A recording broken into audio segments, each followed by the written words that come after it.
পশ্চিম এশিয়ায় হামলা শুরু ট্রাম্পের, পরপর গোলাবর্ষণ ইয়েমেনে, মহিলা শিশু সহ নিহত 53, বার্তা ইরানকেও। জানুয়ারিতে আমেরিকার কুর্সিতে বসার পর থেকে রাশিয়া ইউক্রেন যুদ্ধ নিয়ে আলোচনায় ব্যস্ত ছিলেন ট্রাম্প। এবার পশ্চিম এশিয়ার দিকেও নজর দিলেন তিনি। শনিবার ইয়েমেনে হামলার নির্দেশ দিয়েছেন তিনি।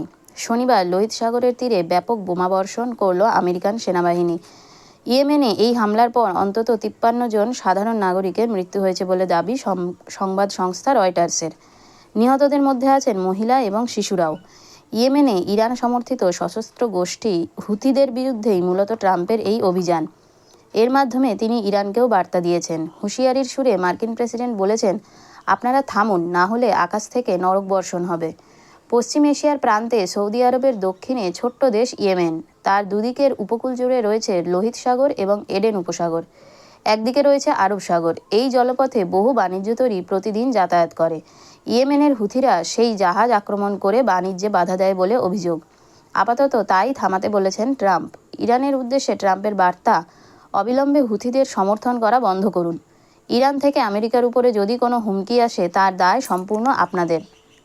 এর ফল খুব একটা ভালো হবে না। রয়টার্স জানিয়েছে, ইয়েমেনের হুথি পরিচালিত স্বাস্থ্য মন্ত্রকের তথ্য বলছে, শনিবার মার্কিন হামলায় রাজধানী সানায় 13 জন নাগরিকের মৃত্যু হয়েছে, আহত হয়েছেন 9 জন। এছাড়া উত্তরের সাডা প্রদেশে আরও 6 জন মারা গেছেন আমেরিকার গোলার আঘাতে। এদের মধ্যে মহিলা এবং শিশুরাও রয়েছেন। এই অংশে আহতের সংখ্যা 11, পরে মৃতের সংখ্যা আরও বেড়েছে। হুথিরা এই হামলাকে যুদ্ধাপরাধ বলে উল্লেখ করেছে। তাদের বিবৃতিতে বলা হয়েছে, আমাদের ইয়েমেনি সশস্ত্র বাহিনী এই ধরনের হামলার জবাব দিতে প্রস্তুত। পরিসংখ্যান বলছে, 2023 সালের নভেম্বর থেকে এখনও পর্যন্ত লোহিত সাগরে বাণিজ্য তরী লক্ষ্য করে অন্তত 145টি এবং ইউএস নেভির উপর ডিরেক্টলি 174টি হামলা চালিয়েছে হুথিরা। তাদের ক্ষেপণাস্ত্র হানা আটকাতে আমেরিকার সেনাবাহিনীকেও ওই অঞ্চলে লাগাতার সক্রিয় থাকতে হয়েছে। সারা বিশ্বের বাণিজ্যে এর প্রভাব পড়েছে। হুথিদের বক্তব্য, গাজার ইসরায়েলি হামলার বিরুদ্ধে হামাস এবং প্যালেস্টাইনিদের সমর্থনে তাদের এই পাল্টা হামলায় জানুয়ারিতে হোয়াইট হাউসের কুর্সিতে বসেছেন ট্রাম্প।